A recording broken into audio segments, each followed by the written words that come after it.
உங்களுக்கு யாருக்காவது துபாய்க்கு போய் வேலை பார்க்கணும் அப்படின்ற ஆசை இருக்கா? அப்போ இந்த வீடியோ உங்களுக்கு தாங்க. பொதுவாகவே எல்லாரும் என்ன நினைப்பாங்க அப்படின்னா, வெளியில போய் வேலை பார்க்கணும், வெளியில போய் வேலை பார்த்தா நல்லா இருக்கும், அங்கேயே செட்டில் ஆயிடணும் அப்படின்னு தான் நினைச்சிட்டு இருப்பாங்க. அதாவது என்ன அப்படின்னா, எத்தனை நாள் தான் இந்த வில்லேஜ்லயே இருக்கிறது, நம்ம சொந்த ஊர்லயே இருந்துட்டு இருக்கு, வெளியில போயிட்டு கொஞ்சம் நம்ம ஃபேமஸ் ஆகலாம் அப்படின்ற மாதிரியும் இருப்பாங்க.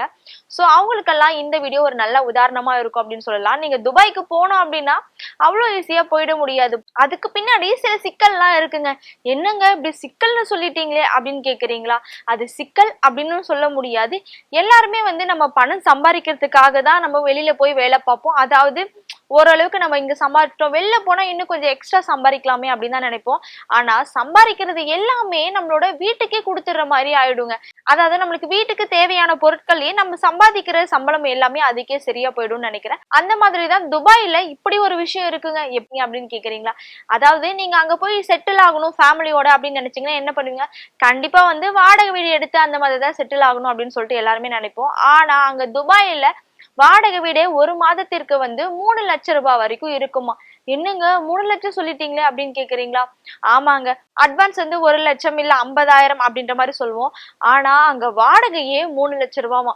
என்னங்க இப்படி சொல்லிட்டீங்க அப்படின்ற மாதிரிதான் இருக்கும். சோ அது மட்டும் இல்லாம நம்ம தினமும் வாங்குவோங்க இல்லைங்களா பால், அது கண்டிப்பா யாருமே வாங்காமலாம் நம்ம இருக்கவே மாட்டோம். அதுவுமே ஒரு நாளைக்கு 3 பேக்கெட் 4 பேக்கெட் வாங்கிடுவோம். 1 லிட்டர் பால் 120 ரூபாவாம்.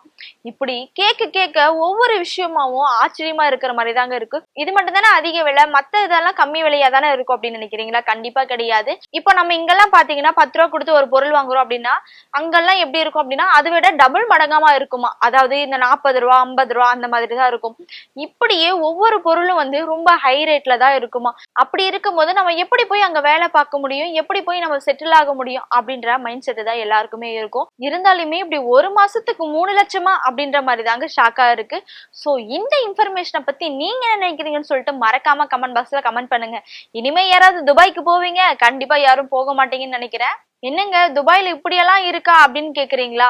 சோ இந்த மாதிரி தாங்க இருக்கு. சோ துபாயை பத்தி நீங்க என்ன நினைக்கிறீங்கன்னு சொல்லிட்டு மறக்காம கமெண்ட் பாக்ஸ்ல கமெண்ட் பண்ணுங்க.